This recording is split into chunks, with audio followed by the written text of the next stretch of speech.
अस्सलाम वालेकुम। आज मैंने बनाए हैं चिकन नगेट्स, जो बनाना बहुत ही आसान है। घर के बने हुए नगेट्स बहुत ही मज़ेदार बनते हैं, बहुत इकनॉमिकल होते हैं और बच्चों के बेवक़्त भूख में या लंच बॉक्स में देने के लिए या अगर गेस्ट आ जाएँ तो उनके लिए ये बहुत अच्छा एक ऑप्शन है। थोड़े से चिकन के साथ ये ढेरों नगेट्स आप बना सकते हैं और इनको फ्रीज़ करके कम से कम 3 मंथ्स भी आप इसको आराम से फ्रीज़र में रख सकते हैं और जब आपका मूड हो तो इनको फ्राई कर लीजिए। आपको मेरी ये रेसिपी पसंद आए तो अपना फ़ीडबैक ज़रूर दीजिएगा। नगेट्स बनाना बहुत ही आसान है। इसके लिए मैंने 4 ब्रेड स्लाइसेस लिए हैं और ये इनके मैंने किनारे कट नहीं किए। ये मेरे पास बड़े साइज़ की ब्रेड थी। अगर आपके पास छोटे साइज़ की ब्रेड हो तो आप 6 ले लीजिएगा। इसको रफली सा कट करके मैंने चॉपर में ऐड कर दिया और इसका मैं बारीक साइज़ का चूरा बना लूँगी, इसको चॉप कर लूँगी। ब्रेड को चूरा करने के बाद मैंने इसके अंदर 300 ग्राम बोनलेस चिकन ऐड कर रही हूँ। एक बात का ज़रूर ख़्याल रखिएगा कि चिकन में पानी बिल्कुल नहीं होना चाहिए। इसको धो के आप स्ट्रेनर में डाल के रख दें।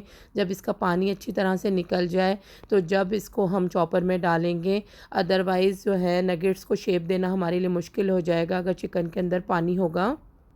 मैं इसके अंदर ड्राई मसाले ऐड कर रही हूँ, जिसके लिए 1 टीस्पून गार्लिक पाउडर और half tea spoon ginger powder add किया है। 1 टीस्पून मैंने इसके अंदर सॉल्ट ऐड किया है। 1 टीस्पून क्रश्ड चिलीज़ हैं। Half teaspoon red chilli powder है और हाफ़ टी स्पून ही ब्लैक पेपर है। अगर आपके पास जिंजर और गार्लिक का पाउडर ना हो तो आप फ्रेश जिंजर गार्लिक भी यूज़ कर सकते हैं। इस स्टेज पे इसमें 1 टीस्पून चिकन पाउडर भी ऐड किया जाता है। साउथ अफ्रीका में मेरे पास इस वक्त अवेलेबल नहीं था हलाल, तो मैंने ऐड नहीं किया। अगर आपके पास हो तो आप ज़रूर ऐड कीजिएगा। इसके साथ साथ इसके अंदर मैंने तकरीबन 100 ग्राम जो है वो चेडर चीज़ ऐड की है। ये ऑप्शनल है लेकिन इसका टेस्ट बहुत अच्छा आता है। अगर आपके पास हो तो ज़रूर ऐड कीजिएगा। बिल्कुल जो बाज़ार की ऑथेंटिक लुक होती है नगेट्स की वो आ जाएगी अगर आप चेडर चीज़ ऐड करेंगे। इसके बाद मैंने इसको अच्छी तरह से चॉप कर लिया था, बारीक सा चॉप होना चाहिए। उसके बाद मैंने इसके अंदर 1 अंडा ऐड किया था और उसके साथ-साथ 1 टीस्पून मैंने सोया सॉस ऐड किया था। तो ये ऐड करके मैं दोबारा से एक दफ़ा फिर इसको चॉपर को चलाऊँगी और कीमे को अच्छी तरह से, हमारा जो चिकन का कीमा है वो अच्छी तरह से चॉप हो जाना चाहिए। इतनी देर हम इसको मिक्स करेंगे। को चॉप करने के बाद आधे घंटे के लिए मैंने इसको रैप करके फ्रिज में रखूँगी ताकि ये अच्छी तरह से सेट हो जाए और मैरिनेट हो जाए। आधे घंटे बाद मैंने जब इसको फ्रिज से निकाला था तो ये सख्त हुआ हुआ था और बहुत अच्छी सी शेप में आया हुआ था। इसको शेप देना बहुत ईजी था। मैंने हाथों को हल्का सा अपने गीला किया है और छोटी सी बॉल बनाई है और उसके बाद मैंने हथेली की मदद से उसको हल्का सा प्रेस करके और हाथों से उसको दबा लिया था। तो जो बाज़ार के नगेट्स की शेप होती है वो दी है। आपकी अपनी मर्ज़ी के ऊपर है, आप कोई भी शेप इसको दे सकते हैं। आप इस मिक्सचर को रोटी की तरह बेल के और किसी कटर की मदद से भी कट कर सकते हैं। राउंड शेप, स्क्वायर शेप, कुछ जो शेप आपको पसंद हो वो आप दे सकते हैं। या आपकी अपनी मर्ज़ी के मुताबिक होना चाहिए कि आपको कौन सा साइज़ पसंद है, कौन सी शेप।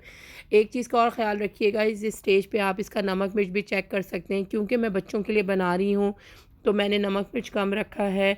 आप अपनी मर्ज़ी के मुताबिक इसमें स्पाइसेस कम या ज़्यादा कर सकते हैं, लेकिन स्पाइसेस यही डलते हैं जो ऑथेंटिक रेसिपी है उसमें यही स्पाइसेस होते हैं। तो मैंने सारे नगेट्स को शेप दे लिया था। फ़र्स्ट पहले मैं इनको शेप दे लूँगी और उसके बाद मैं आपको आगे का इसका प्रोसेस दिखाती हूँ।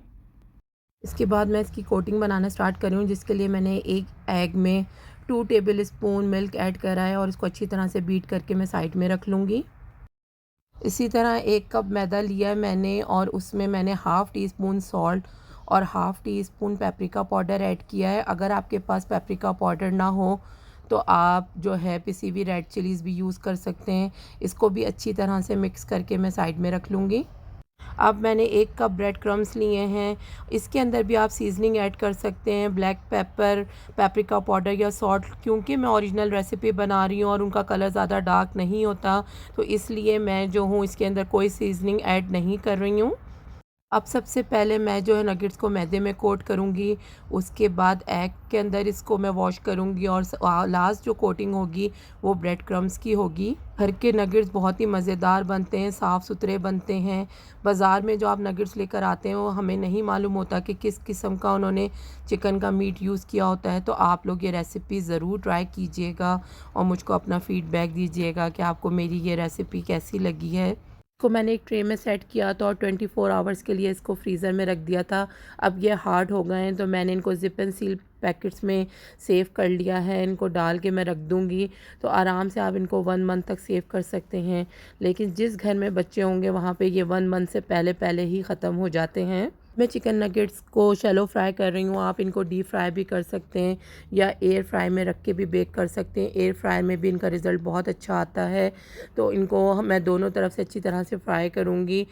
तकरीबन 4 टू 5 मिनट्स लगते हैं इनको फ्राई करने में और उसके बाद मैंने इसको गार्लिक मायो के साथ इसको मैंने सर्व किया था। तो आप लोग ये रेसिपी मेरी ज़रूर ट्राई कीजिएगा।